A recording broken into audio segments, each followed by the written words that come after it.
Humble beginnings. Napoleon Bonaparte was born on August 15th, 1769, on the island of Corsica, shortly after it was acquired by France.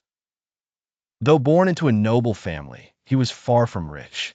From a young age, he was sent to mainland France to study in military academies. He was mocked for his accent and Corsican origin, but he excelled in mathematics, strategy, and leadership. By the time he was a teenager, Napoleon had become obsessed with history and the idea of glory. He admired figures like Alexander the Great and Julius Caesar, and wanted to surpass them. The French Revolution. Opportunity rises. In 1789, the French Revolution erupted. The monarchy was overthrown, the king executed, and France was plunged into chaos. For many, it was a time of fear. For Napoleon, it was an opportunity. He quickly rose through the military ranks thanks to his boldness, intelligence, and timing.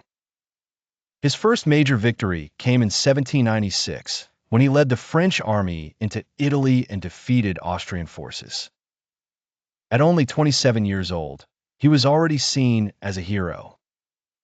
He then launched a campaign in Egypt to weaken British trade routes. Though militarily it was not a major success, he returned to France a celebrity.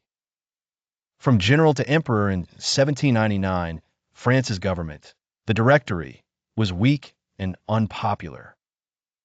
Napoleon saw his chance. In a coup d'état, he seized control and became first consul of France. 5 years later, in 1804, he crowned himself emperor in a grand ceremony at Notre Dame Cathedral, sending a message that he served no one, not even the Pope.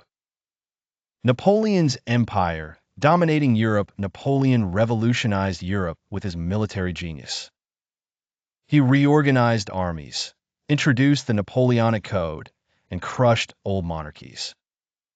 Some of his greatest victories include Austerlitz, 1805, a stunning victory over Austria and Russia. Jena, 1806, defeated the Prussian army in days. Friedland, 1807, beat the Russians again and forced peace. By 1810, Napoleon controlled most of Europe directly or through allies. He placed his relatives on thrones in Spain, Holland, and Italy. His empire stretched from Portugal to Poland. But his ambition knew no limits, and that became his downfall. The turning point. Invasion of Russia. In 1812, Napoleon launched a massive invasion of Russia with over 600,000 soldiers. His goal was to force Tsar Alexander I into submission. But the Russians refused to fight a decisive battle. Instead, they retreated deeper into their land, burning cities and crops behind them, the scorched earth policy. Napoleon finally reached Moscow, but it was abandoned and set on fire. With no shelter and winter coming, Napoleon ordered a retreat. The Russian winter, hunger, and attacks destroyed his army. Fewer than 100,000 soldiers return alive. The fall of an emperor. Sensing weakness, the European powers united. In 1814, Paris fell and Napoleon was forced to abdicate. He was exiled to the island of Elba, off the coast of Italy. Most thought his story was over.